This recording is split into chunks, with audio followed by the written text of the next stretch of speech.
The day became known as Armistice Day. Armistice Day officially received its name in America in 1926 through congressional resolution. It became a national holiday 12 years later by similar congressional action. If the idealistic hope had been realized that World War I, the war to end all wars, November 11th might still be called Armistice Day. But only a few years after the holiday was proclaimed, war broke out in Europe. 16.5 million Americans took part.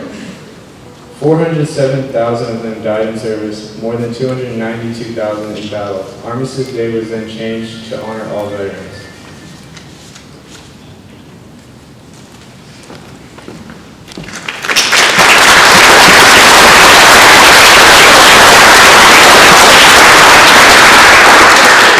At this time, we'll have the band play the national anthem. Please rise.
You may be seated. Band, please find your place in the audience.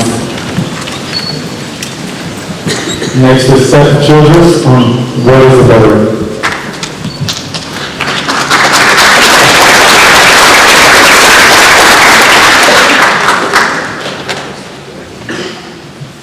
Today, we give thanks to the men and women who have served our country. These extraordinary people have put all their will and power into maintaining America's freedom. Soldiers serve in times of peace and war, protecting the safety and security of not only our country, but countries around the world. They deserve every ounce of respect you can give them. Bill Frist, a former U.S. Senator, quoted this: "The valor and courage of our young women and men in the armed services are a shining example to all the world, and we owe them and their families our deepest respect. We have to understand that nobody is making them serve us. They put their lives on the line for us voluntarily. We have to realize when they come back for more, they may never be the same. We need to have sympathy for them because they're the people willing to sacrifice themselves to people they don't even know." Today is very important in remembering veterans as well. In times of war, selfless acts of heroism occur frequently. A few of these acts are ever recorded and receive official recognition. By remembering veterans, we recognize their way to overcome adversity and fear taken upon themselves just so we can live in peace. Now, here's what I have to say to you veterans today. You have done your duties to your families, to your communities, to your fallen brothers and sisters, and to your country. You have morally served your nation with significant distinction, and we can never say it enough. For your service in war and in peace. Thank you, and God bless you.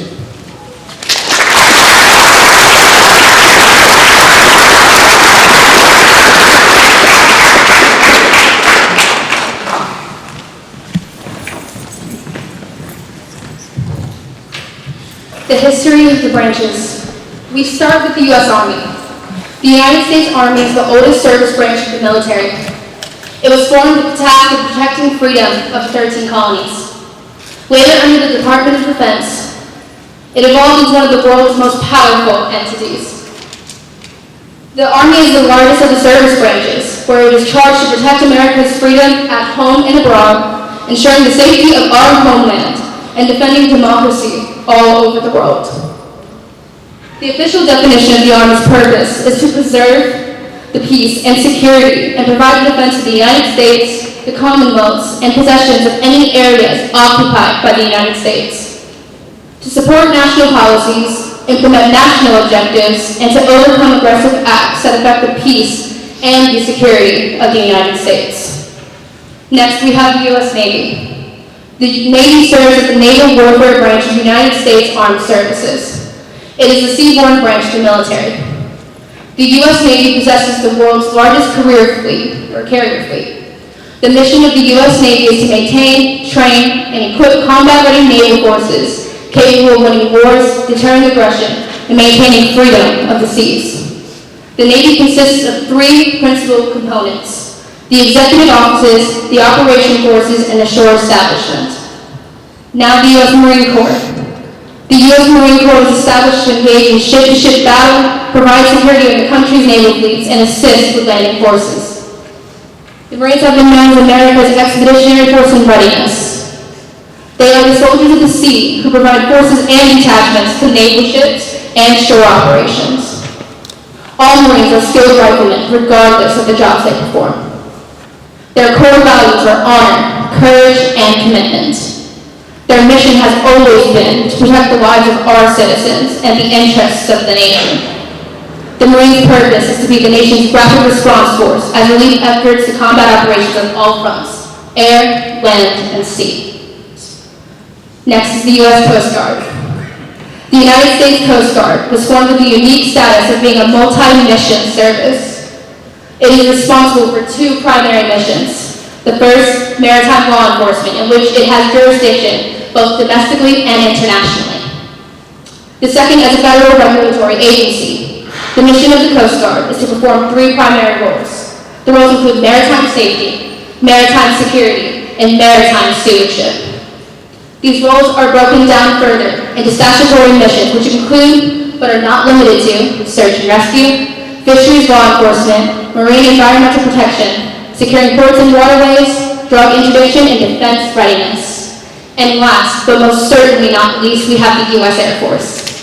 The U.S. Air Force is the aerial warfare service branch of the United States Armed Forces. It is the world's largest air force, as well as one of the most technologically advanced. The purpose of the Air Force is to be organized, trained, and equipped primarily for prompt and sustained offensive and defensive air operation. The mission of the Air Force is to fly, fight, and win in air, space, and cyberspace. The core values of the Air Force are integrity first, service to ourselves, and excellence in all we do. And those are all the branches of the United States military.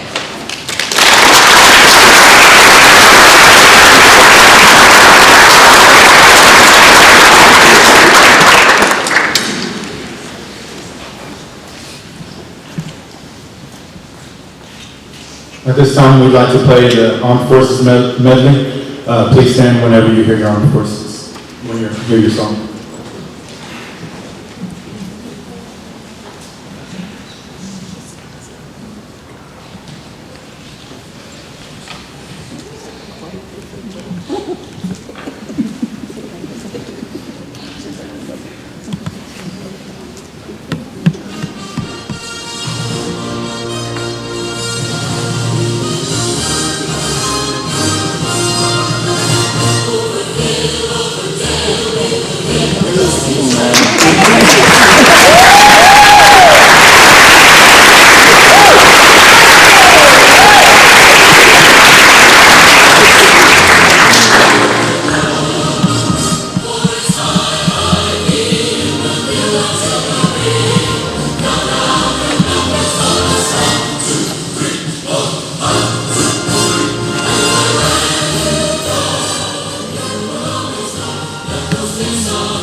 I would now like to introduce our guest speaker for today, who served his country as well as now has been serving our community at home through many activities. He is Mr. Frank Talunga. Mr. Frank Talunga is a 1980 Ozona High School Lion graduate. While he was in high school, he enlisted in the United States Marine Corps and went into service a month after graduation from high school.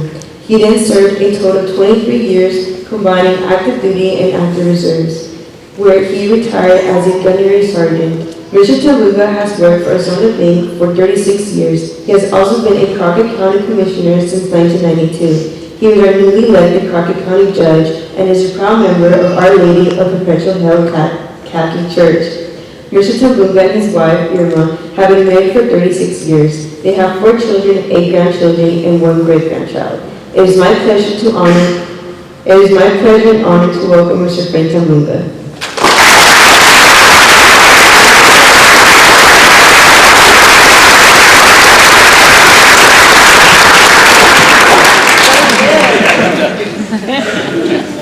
Those are the.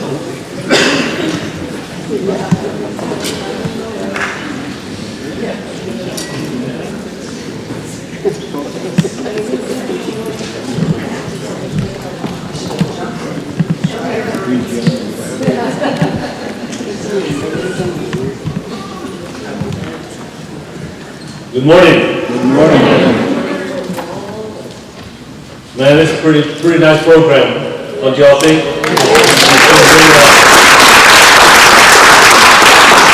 This morning also, we were treated real special at the primary school, elementary school.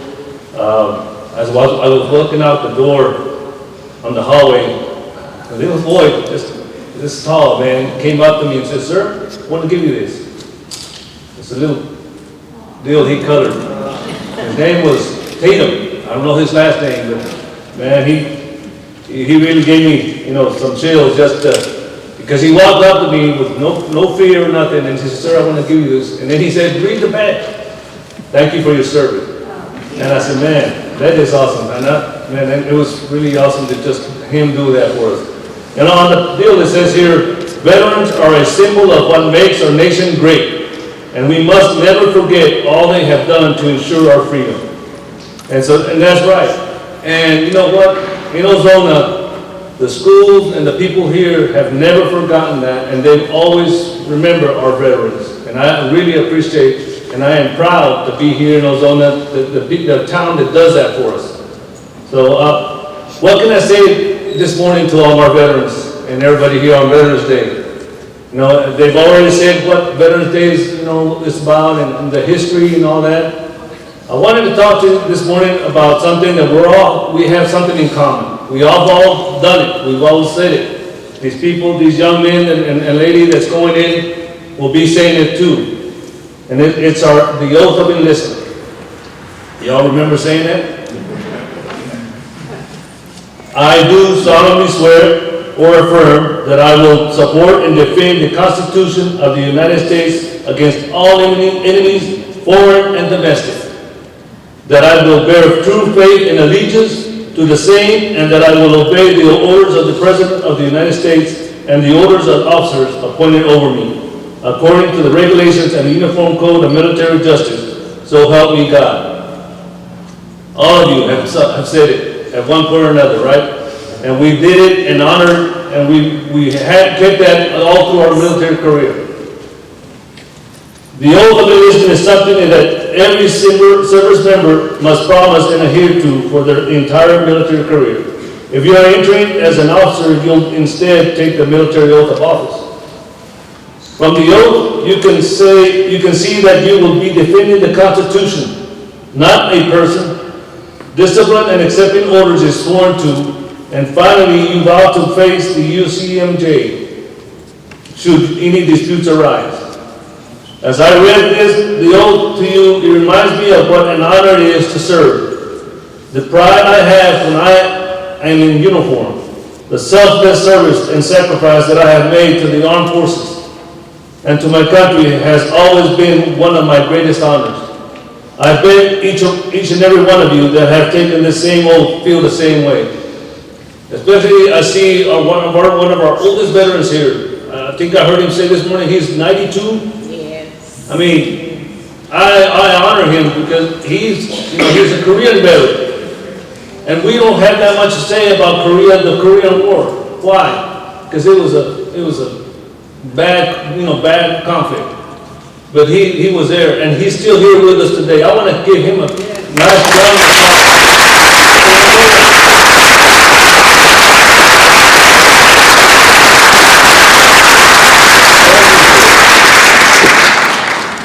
Now I want to break down the enlistment and what it means.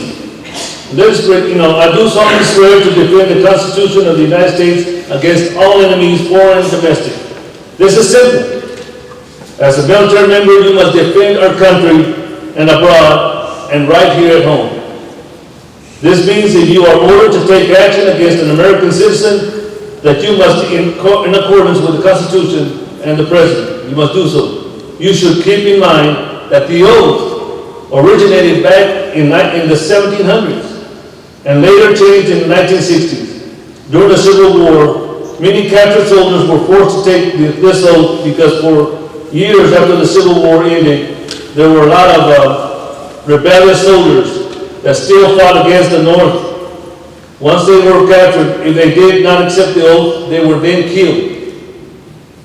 Obey the orders of the President of the United States and the orders of the officers appointed over me. This means follow your last order to the letter. If you order to assault a beach, a jungle, a village, etc., then this is what you must do, without question or hesitation. According to regulations and the Uniform of Military Justice, as a member of the Armed Forces, you must live and follow the UCMJ. As a member of the Armed Forces, you must, sorry, I was reading this again. I didn't want to write all of this because I didn't want to, read it because I always mess up. I always like to just talk, but My wife accuses me of that if I don't put something down, I'll just go on and on and on. But the oath is simple. The commitment, dedication, and courage is what is harder. Once you take the oath, it is now your commitment for however many years it is. It will truly take dedication and courage to complete this commitment. Once you have learned the rules and how to follow them, your oath will be your life forever. So do we really think this is just a promise we made while we were serving in the military? No. I said it a while back when the Wounded Warriors were here. This is a promise. We take it and we do it, yeah, through our military life, but it's also for the rest of our lives. Once we leave the military and then you get to see everything that you swore to defend with your own eyes, things that relate to the Constitution of the United States, but in the level that is closer to you, to your family, and to your community. You start seeing all that. As a veteran, I believe all these things should be our Constitution that we need to defend against all enemies, foreign and domestic. It is my duty, and it should be every veteran's duty, just as we had pride and honor serving in the military for our country, that we should have pride and honor serving our community. As I say all this, I'm asking my fellow veterans today to honor their oath and serve their community. With veterans doing this, there should be no issues such as gang violence, drugs, or families struggling, having a hard time. We veterans need to continue serving. We continue serving by serving our communities. We as veterans should be stepping up and getting involved in our community. When we see an issue on our community, we see things that need attention. We should not wait. We should be the first to see what needs to be done. After the tragedy at the school in the city of Uvalde and what they experienced, my phone was busy from veterans calling me, letting me know that if our schools needed help providing security, they were ready to do it. Our veterans were ready to step up. I am sure our schools, faculty, and school board know that our veterans are always ready to help at any time. But how are other ways the veterans can continue to serve? Let me mention some of these organizations. I will mention some of the organizations in our community that need members to strengthen their communities and help the organizations fulfill their objectives of their organization. I'm going to mention some of them, and I want you all to think about it. And not just the veterans, but if anybody here is able to help, I would like for y'all to help us out. Salvation Army. Right now, this organization is barely holding on. It cannot do it it cannot do what it's meant to do because there are no members in the committee. When I saw the Salvation Army was going to remove their unit out of the Ozona area, I reached out and I told them no, because we need it here. I have it on my desk. I am hoping that we can get a person interested in heading up this special organization that can help people in our community. Local welfare board. That is an important that we have an organization right here. And I bet you a lot of people don't know that we have a welfare board. Another important organization in the community that has maybe 2 active members that I know of and could use some more. The welfare board is a very important part of the community. It's so important that it's in the county budget. We have some funds for it. Boy Scouts and Girl Scouts. Look around. We don't have no scouts around. No scouting program. How many of you remember going to scout camps, doing the Pinewood Derby, or going on hikes? The scouting program is an opportunity to help our children learn important life skills. Again, we have no one stepping up to get these programs going. CERT, I don't know if you all have heard of CERT. It's called Community Emergency Response Team. This is an organization that's supported by the state of Texas. There are only a few of these organizations. Crockett County has a CERT team. and is probably the only one in this region of Texas. If something happens in the state of Texas, the governor calls out the CERT team to go help. This organization has to be strong and ready to serve at all times. We need people that are able to volunteer and be ready. We have several boards around the county that we are always looking for members. Boards such as the Helping Hands, Senior Center, the Library Board, the Civic Center, the Health Services Board. And I'm sure there are much more boards out there in the community that could use some help. We need people to get involved, and in each of these organizations, what better members could they have than veterans? This Veterans Day, I ask my fellow veterans, please consider getting involved in our community. Make our community a place where we can all prosper, and a place we can all call it our home and be proud of it. I do want to say thank you to all that helped out during the football games, raising our nation's colors. I never had any problems finding veterans, and I appreciate the help. But let's keep it going with other organizations in our community. I need your help. Before I conclude, I just wanted to say thank you to our schools, our students, and our school faculty for making this day special to all our veterans. Also, I want to take this time to recognize again those 4 individuals that are joining the military, the color guard. I came over here and talked to them about it, and man, they picked up on everything right there, and you saw that how good they did. And I really appreciate them, and I wish them the best when I do your career. Good luck. Thank you all very much.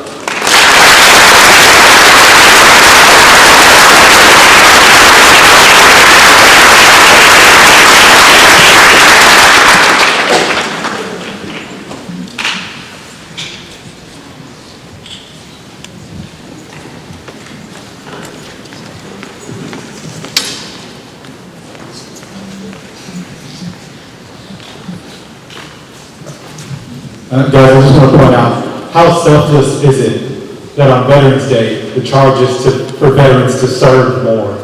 Man, that deserves one more round of applause.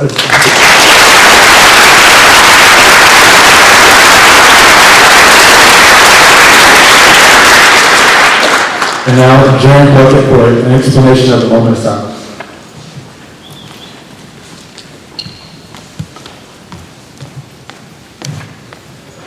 A moment of silence is a period of silent contemplation, prayer, reflection, or meditation, similar to flying a flag at half-mast. A moment of silence is often a gesture of respect, particularly in mourning for those who have died recently or as part of a tragic historical event. During a moment of silence, its participants may typically bow their heads, remove their hats, and refrain from speaking or moving for the duration of it. This is the time for us to reflect on the veterans that served our country and the ones who we lost.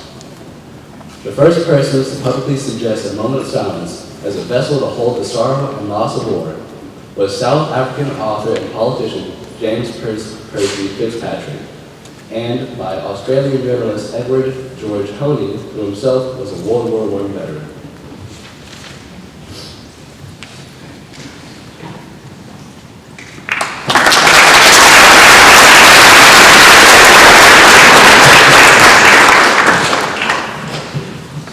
Please stand.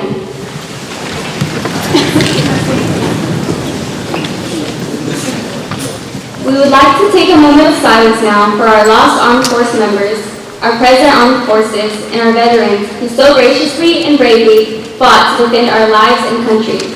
We owe so much to you.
At this time, you may be seated.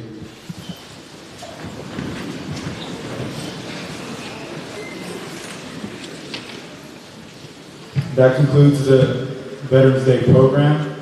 At this time, I'll ask that all the students and faculty stay seated, but that all of our veterans, you're please invited to stay for lunch. We'll have it right outside this area right here at the foyer. There are tables with placemats that are decorated, courtesy of our art club for you guys. If you'll just have a seat, we'll have our student council members be serving you. You won't need to get up for anything. At this time, you may be excused. Amen.